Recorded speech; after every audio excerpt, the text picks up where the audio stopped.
Hey everyone, this is Hema. Welcome to B program HDFE channel. आज जो topic है वो भी एक एक्ट है जिसे protection of women from domestic violence act 2005 के नाम से जानते हैं, यानी कि घरेलू हिंसा से महिला संरक्षण अधिनियम ये कहलाता है, जो 2005 में लागू किया गया। तो चलिए बिना देरी के इसे स्टार्ट करते हैं। पर स्टार्ट करने से पहले अगर आप मेरे चैनल पर न्यू हैं तो प्लीज़ इसे लाइक करें, शेयर करें और ज़्यादा से ज़्यादा सब्सक्राइब करवाएँ और करें भी, और साथ में पिंगी पिंगी बेल दबाना ना भूलें। तो चलिए स्टार्ट करते हैं। घरेलू हिंसा जो एक्ट है वो 2005 में लागू किया गया था और संसद द्वारा पारित किया गया, क्योंकि इसका उद्देश्य था जितने भी डोमेस्टिक वायलेंस के केस आते हैं, ठीक है, पहले तो जो भी डोमेस्टिक वायलेंस के केस हैं उन महिलाओं को जो भी पीड़ित हुई हैं उनको कानूनी सहायता उपलब्ध करवाना, साथ ही साथ आगे जो भी घरेलू हिंसा के केस आएंगे उन्हें रोकना, ठीक है, महिलाओं को बचाना। तो 26 अक्टूबर 2006 को ये लागू हुआ था, ठीक है। घरेलू हिंसा क्या है इस एक्ट ने हमें बताया, ताकि अवेयर हो लोग कि घरेलू हिंसा एक अपराध है। तो इस एक्ट में सबसे पहले घरेलू हिंसा की डेफिनेशन दी गई है। चलिए इसे पढ़ते हैं। शारीरिक दुर्व्यवहार, फिजिकल अब्यूज़ अर्थात शारीरिक पीड़ा, अपहानि या जीवन या अंग या स्वास्थ्य को खतरा, ठीक है। लैंगिक दुर्व्यवहार, सेक्सुअल अब्यूज़ अर्थात महिला की गरिमा का उल्लंघन करना, उसका अपमान करना, तिरस्कार करना, त्याग देना, अतिक्रमण करना या ओरली, और भावनात्मक दुर्व्यवहार, इमोशनल अब्यूज़ करना अर्थात उसका अपमान करना, उसकी हंसी उड़ाना, गाली देना, इकोनॉमिक अब्यूज़ करना, क्योंकि स्त्रियां शुरू से पहले तो पिता पे डिपेंड होती थी और अब शादी के बाद जो है वो पति पे डिपेंड होती है, इसलिए जो है पति जो है फ़ायदा उठा लेते हैं, ठीक है। अर्थात आर्थिक या वित्तीय संसाधनों जिसकी वह हकदार है से वंचित करना, आप समझ चुके होंगे, ठीक है। मानसिक रूप से परेशान करना, ये सभी घरेलू हिंसा जो है कहलाते हैं, ठीक है। ये बहुत इंपॉर्टेंट वर्ड है, एक्ट में ज़रूर लिखना, नंबर हमेशा मिलते हैं इसके। इस कानून के तहत घरेलू हिंसा के दायरे में अनेक प्रकार की हिंसा और दुर्व्यवहार आते हैं, ठीक है। बहुत सारे प्रकार के वायलेंस और अब्यूज़ शामिल होते हैं। किसी भी घरेलू संबंध या नातेदारी में किसी प्रकार का व्यवहार, आचरण या बर्ताव जिसमें पहला जो है आपके स्वास्थ्य, सुरक्षा, जीवन या किसी अंग को कोई क्षति पहुंचती हो, हेल्थ हो, प्रोटेक्शन हो, या आपकी लाइफ या फिर आपके किसी भी बॉडी पार्ट को जो है नुकसान पहुंचती हो, वो घरेलू हिंसा में शामिल है। साथ ही साथ आपको मानसिक और शारीरिक हानि भी होती है, तो वो भी घरेलू हिंसा में ही आता है। तो चलिए इसकी कैटेगरी को पढ़ते हैं। सबसे पहले है शारीरिक दुरुपयोग, ठीक है, फिजिकल अब्यूज़, जिसमें मारपीट करना, थप्पड़ मारना, दांतों से काटना, ठोकर मारना, लात मारना इसमें शामिल होता है। सेकंड कैटेगरी है हमारी लैंगिक शोषण, सेक्सुअल अब्यूज़, जिसमें बलात्कार या फिर बहुत फोर्सफुली बनाए गए शारीरिक संबंध होते हैं, ठीक है। अश्लील साहित्य दिखाया जाना या सामग्री देखने के लिए मजबूर करना उस औरत को, ठीक है, महिला को अपमानित करने के दृष्टिकोण से किया गया लैंगिक व्यवहार, ठीक है। और बालकों के साथ लैंगिक दुर्व्यवहार, उसके बालकों के साथ। तो थर्ड कैटेगरी है हमारी ऑरली और इमोशनली वायलेंस, जैसे अपमानित करना, गालियां देना, करेक्टर पर उंगली उठाना या उसके बिहेवियर पर आरोप लगाना, लड़का ना होने पर प्रताड़ित करना, क्योंकि हमारे समाज में अभी भी लड़का ना होने पर अभी भी महिलाओं पर हाथ उठाया जाता है, ठीक है। दहेज के नाम पर प्रताड़ित करना, दहेज नहीं आया तो जला देते हैं, तो ये भी डोमेस्टिक वायलेंस में ही शामिल होता है। नौकरी ना करने या छोड़ने के लिए मजबूर करना, ठीक है, आपको अपने मन से विवाह ना करने देना या किसी व्यक्ति विशेष से विवाह के लिए मजबूर करना, आत्महत्या की धमकी देना इसमें शामिल होता है। इकोनॉमिक वायलेंस क्या है पढ़ते हैं। फोर्थ कैटेगरी है ये, जैसे आपको या आपके बच्चों को अपनी देखभाल के लिए धन और संसाधन ना देना, ठीक है, जिसकी वो हकदार है उससे ना मिलना इकोनॉमिकली, वो इसमें आता है। आपको अपना रोज़गार ना करने देना, नौकरी नहीं करने देते, ठीक है, उसमें रुकावट डालते हैं या फिर आपकी जो भी इनकम है वो छीन लेते हैं, घर से बाहर निकाल देते हैं, ये भी घरेलू हिंसा में आता है। तो अब इसमें क्या करें कि एक महिला को क्या करना चाहिए, उसके क्या अधिकार हैं, ये पढ़ते हैं। इस अधिनियम को लागू करने की जिम्मेदारी जिन अधिकारियों, जिन ऑफिसर्स पर है उनके इस कानून के तहत कुछ कर्तव्य हैं, ठीक है। तो जैसे जब किसी पुलिस अधिकारी, प्रोटेक्शन ऑफिसर, सेवा प्रदाता हम जानेंगे कि आगे कि कौन है सेवा प्रदाता, या मजिस्ट्रेट, न्यायाधीश को घरेलू हिंसा की घटना के बारे में पता चलता है तो उन्हें पीड़ित को किन किन अधिकारों के बारे में सूचित करना चाहिए वो बताया गया है कि पीड़ित महिला के ऐसे कौन से अधिकार हैं जो उनसे वंचित नहीं रख सकते। ठीक है, तो सबसे पहला जो पॉइंट है वो है, पीड़ित इस कानून के तहत किसी भी राहत के लिए आवेदन कर सकती है, चाहे वो प्रोटेक्शन का आदेश हो या फिर इकोनॉमिकली वो डिपेंडेंट ना रहे अपने पति पर, इसलिए बच्चों के अस्थायी संरक्षण के लिए कस्टडी का आदेश हो, घर के लिए रहने के लिए आदेश चाहिए, उस आदेश हो। ठीक है, और साथ ही साथ मुआवजे के, जिससे वो अपनी रोज़मर्रा की जीवन को आसान बना सके। सेकंड अधिकार है कि पीड़ित अधिकारी सेवा प्रदाताओं की सहायता ले सकती हैं। सेवा प्रदाताओं हम आगे जानेंगे कि कौन होते हैं।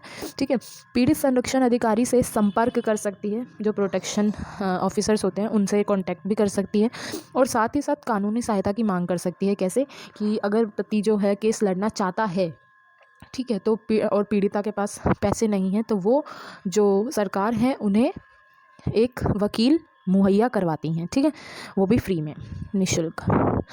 पीड़ित आईपीसी इंडियन पीनल कोड के तहत क्रिमिनल याचिका भी दाखिल कर सकती है, रिपोर्ट डाल सकती है। इसके तहत प्रतिवादी को 3 साल तक की जेल हो सकती है, लेकिन इससे पहले 3 साल की जेल हो सकती है तभी जब पीड़िता ये साबित कर दे कि उसके साथ उसने गंभीर शोषण किया है। ठीक है, अब जब पीड़िता ने सब कुछ सहन कर लिया है, वो पीड़िता बन गई है, तो पीड़िता किससे जाकर संपर्क करें, अब ये पढ़ेंगे कि पीड़ित के रूप में आप इस कानून के तहत संरक्षण अधिकारी, प्रोटेक्शन ऑफिसर या सेवा प्रदाता से संपर्क कर सकती है। इंतज़ार खत्म हुआ, सेवा प्रदाता आप जानेंगे कि कौन है। ठीक है, पीड़ित के लिए एक संरक्षण अधिकारी संपर्क का पहला बिंदु है। ठीक है, पीड़ित संरक्षण अधिकारी पहला बिंदु है, मतलब इसके पास हम जाके रिपोर्ट कर सकते हैं।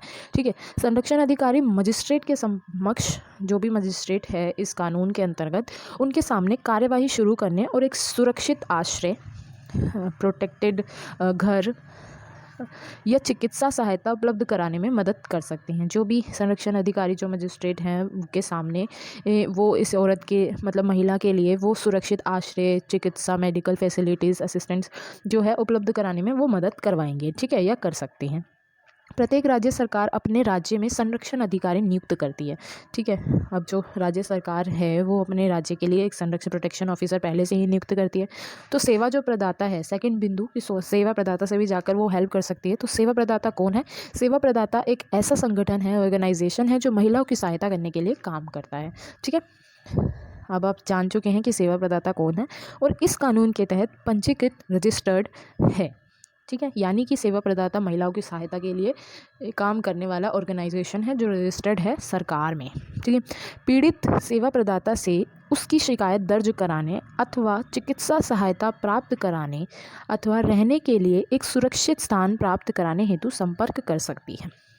जो भी पीड़ित है, जो भी वो संरक्षण अधिकारी से करवा सकती है, वो सेवा प्रदाता से भी करवा सकती है, चाहे वो चिकित्सा फैसिलिटी हो, तो शिकायत दर्ज करवाना हो, ठीक है, या फिर उसे रहने के लिए एक सुरक्षित स्थान चाहिए, तो ये सब सेवा प्रदाता भी कर सकता है। भारत में सभी रजिस्टर्ड सुरक्षा अधिकारियों और सेवा प्रदाताओं का एक डेटाबेस यहाँ उपलब्ध है। सीधे पुलिस अधिकारी या मजिस्ट्रेट से भी संपर्क किया जा सकता है। ठीक है, आप मजिस्ट्रेट फर्स्ट क्लास या मेट्रोपॉलिटन मजिस्ट्रेट से संपर्क कर सकती हैं। जो मेट्रोपॉलिटन जो मजिस्ट्रेट हैं वो 10, मतलब शहरी महानगर वाले मजिस्ट्रेट, ठीक है, फर्स्ट क्लास या फिर लोअर वाली जो होते हैं क्लास में वो, और मेट्रोपॉलिटन शहर वाले मजिस्ट्रेट से भी संपर्क कर सकते हैं। किंतु किस क्षेत्र के मजिस्ट्रेट से संपर्क करना है यह आपके और प्रतिवादी के निवास के स्थान पर निर्भर करता है।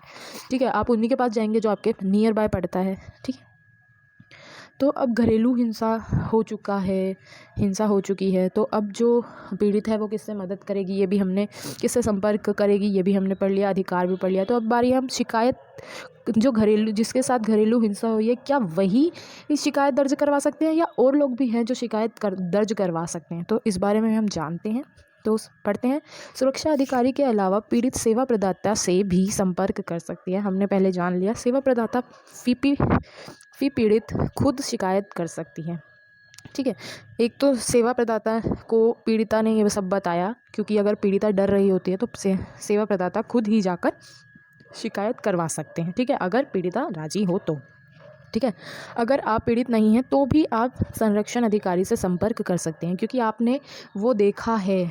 ठीक है, प्रत्यक्षदर्शी हैं आप उसके कि इसके साथ पीड़ित मतलब हिंसा हुई है। ठीक है, कोई भी ऐसा व्यक्ति जिसे किसी कारण से लगता है कि घरेलू हिंसा की कोई घटना घटित हुई है, कोई भी ऐसे व्यक्ति, चाहे वो मैं हूँ या आप हैं, वो आप तभी करवा सकते हैं या तभी शिकायत दर्ज करवा सकते हैं यदि आपको लगे कि इस व्यक्ति के साथ घरेलू हिंसा होने वाली है, संभावना है घरेलू हिंसा का, या फिर हो चुकी है। ठीक है, वह संरक्षण अधिकारी को सूचित कर सकता है, प्रोटेक्शन ऑफिसर को सूचित कर सकता है। यदि आपने सद्भावना में यह काम किया है तो जानकारी की पुष्टि ना होने पर भी आपके खिलाफ कार्रवाई नहीं की जाएगी। ठीक है, अगर संभावना है कि उसके साथ पीड़ित घरेलू हिंसा हुई है और आपने जाके रिपोर्ट करवा दी है तो इस पर आपके खिलाफ मतलब कार्यवाही नहीं होगी, क्योंकि आपने संभावना में किया है, क्योंकि आपको लगता था कि इसके साथ जो है हिंसा होगी। ठीक है, फ्यूचर में तो जो कार्यवाही है वो नहीं की जाएगी जिसने भी रिपोर्ट दर्ज करवाई है, शिकायत दर्ज करवाई है। ठीक है, शिकायत दर्ज कर घरेलू हिंसा घटना रिपोर्ट बनाकर मजिस्ट्रेट और संरक्षण अधिकारी को सूचित करता है एज यूजुअल। ठीक है, अब शिकायत भी दर्ज हो गई और किस किसने करवाई ये भी हमने जान लिया। तो केस दर्ज कराने पर अदालत से क्या अपेक्षा कर सकते हैं वो हम इसमें पढ़ेंगे। ठीक है, यदि आप अपनी समस्याओं का स्थायी समाधान चाहते हैं, ठीक है, कुछ होते हैं जो अपने में समेटना चाहते हैं लेकिन केस जो है पुलिस तक पहुंच चुका है, तो पुलिस को वो हम बता सकते हैं कि ये हो रहा है और हम ऐसे ऐसे सॉल्व करेंगे तो ठीक है। ठीक है, फिर वहाँ से हो सकता है। यदि आप अपनी समस्याओं का स्थायी समाधान चाहते हैं तो आप अदालत में जा सकते हैं। ठीक है, स्टेबल पूरी सोल्व चाहते हैं। ठीक है, इस अधिनियम के तहत जिम्मेदार न्यायाधीशों को मजिस्ट्रेट्स कहा जाता है। ठीक है, अब जो भी इस कानून के अंतर्गत न्यायाधीश होता है उन्हें मजिस्ट्रेट कहते हैं। पीड़ित को स्वयं आवेदन करने की ज़रूरत नहीं है, संरक्षण अधिकारी या सेवा प्रदाता के माध्यम से ऐसा किया जा सकता है। आप सबको पता है कि पीड़ित वो स्वयं नहीं करना चाहती तो फिर या फिर संरक्षण अधिकारी कर सकता है या फिर मजिस्ट्रेट ही खुद कर दे। ठीक है, जरूरी है कि मजिस्ट्रेट संरक्षण अधिकारी या सेवा प्रदाता द्वारा दर्ज की गई पहली शिकायत के तथ्यों को ध्यान में रखे, कि मजिस्ट्रेट को जो है मतलब जब भी शिकायत दर्ज हुई है तो वो जो पहले तथ्य आए हैं शिकायत के तो उनको भी वो ध्यान में रखे हमेशा। नेक्स्ट है, इस अधिनियम के तहत शिकायत के अलावा पीड़ित अदालत में सिविल केस भी दर्ज करवा सकती है। ठीक है, यदि पीड़ित सिविल केस भी दाखिल करती है तो उसे घरेलू हिंसा अधिनियम के तहत कोई राशि दी गई है तो मजिस्ट्रेट यह राशि सिविल केस में तय राशि से घटा देगी। ठीक है, मजिस्ट्रेट के ऊपर आवेदन मिलने के 3 दिन के अंदर केस पर कार्रवाई शुरू करने की जिम्मेदारी है। ठीक है, जब भी केस शिकायत दर्ज हुई है मजिस्ट्रेट तक पहुंचा है तो उन्हीं के 3 दिन के अंतर्गत कार्यवाही होगी। ठीक है, केस शुरू होने के बाद मजिस्ट्रेट को अधिकतम 60 दिन के भीतर केस का निवारण करने की कोशिश करनी है। ठीक है, अब शुरू हो ही गया है तो 60 दिन के अंदर अंदर ख़त्म भी करें, ये होगी कोशिश। ठीक है, अब कुछ धाराएं हैं, जैसे धारा नंबर 4, घरेलू हिंसा किया जा चुका हो या किया जाने वाला हो, ठीक है, या किया जा रहा है, पास्ट, प्रेजेंट, फ्यूचर, ठीक है, तीनों लिया गया है कि सूचना कोई भी व्यक्ति संरक्षण अधिकारी को दे सकता है। कोई भी व्यक्ति यानी कि उसके नियर बाय जिसको लगता है कि उस व्यक्ति के साथ हो रहा है, ठीक है, या किया होगा, जिसके लिए सूचना देने वाले पर किसी भी प्रकार की जिम्मेदारी नहीं तय की जाएगी। ठीक है, पीड़ित के रूप में आप इस कानून के तहत संरक्षण अधिकारी या सेवा प्रदाता से संपर्क कर सकती हैं। पीड़ित के लिए एक संरक्षण अधिकारी संपर्क का पहला बिंदु है, हमने जान लिया है। ठीक है, और ये वही है, सेवा प्रदाता कौन है तो ठीक है। अब धारा नंबर 5 है, उसमें सब वही था, धारा नंबर 4 की सारी चीज़ें जो हम पहले पढ़ चुके हैं। तो अब धारा नंबर 5 कर लेते हैं। धारा नंबर 5 है कि यदि घरेलू हिंसा की कोई सूचना किसी पुलिस अधिकारी या संरक्षण अधिकारी या मजिस्ट्रेट को दी गई है तो उनके द्वारा पीड़िता को जानकारी देनी होगी कि पीड़िता के साथ अगर घरेलू हिंसा हुई है तो पीड़िता को ये बयान में देना होगा कि उसे संरक्षण आदेश चाहिए या नहीं, सेवा प्रदाता की सेवा उपलब्ध करवानी है या नहीं। ठीक है, संरक्षण अधिकारी की सेवा की उपलब्धता, मुफ्त विधिक सहायता चाहिए, आप देख लीजिएगा। ठीक है, अब धारा नंबर 10 क्या कहती है कि सेवा प्रदाता जो निबंधित हो वह भी मजिस्ट्रेट या संरक्षण अधिकारी को घरेलू हिंसा की सूचना दे सकता है। ठीक है, सेवा प्रदाता भी दे सकता है। धारा नंबर 12 क्या कहती है? पीड़िता या संरक्षण अधिकारी या अन्य कोई घरेलू हिंसा के बारे में या मुआवजा या नुकसान के लिए मजिस्ट्रेट को आवेदन दे सकता है। ठीक है, बेसिकली धारा 12 कहती है कि मुआवजे के लिए या नुकसान के लिए मजिस्ट्रेट को आवेदन दे सकते हैं और इसकी सुनवाई जो तिथि है वो 3 दिन के अंदर अंदर होगी और निष्पादन की जो तिथि है वो 60 दिन के अंदर अंदर होगा। ठीक है, धारा 14 कहती है कि मजिस्ट्रेट पीड़िता को सेवा प्रदाता से परामर्श लेने का निर्देश दे सकेगा। ठीक है, अगर मजिस्ट्रेट को लगता है कि पीड़िता को काउंसलिंग की ज़रूरत है तो वो सेवा प्रदाताओं से ले सकती है और वो निर्देश दे सकता है। धारा 16 कहती है कि पक्षकार ऐसी इच्छा करे तो कार्यवाही बंद कमरे में हो सकेगी, मतलब प्राइवेसी रखने हो पक्षकार को तो वो प्राइवेसी भी रख सकती है। धारा 17 और 18 में है कि पीड़िता को साझी गृहस्थी में निवास करने का अधिकार होगा, मतलब दोनों पति पत्नियों को एक ही छत के नीचे निवास करने का अधिकार होगा और कानूनी प्रक्रिया के अतिरिक्त उसका निष्कासन नहीं किया जाएगा, मतलब पीड़िता को घर से बाहर नहीं निकाला जाएगा, उसके पक्ष में संरक्षण आदेश पारित किया जाएगा, मतलब प्रोटेक्शन का जो आदेश ऑर्डर है वो पारित किया जाएगा। अब धारा 19 में क्या कहा है पढ़ते हैं।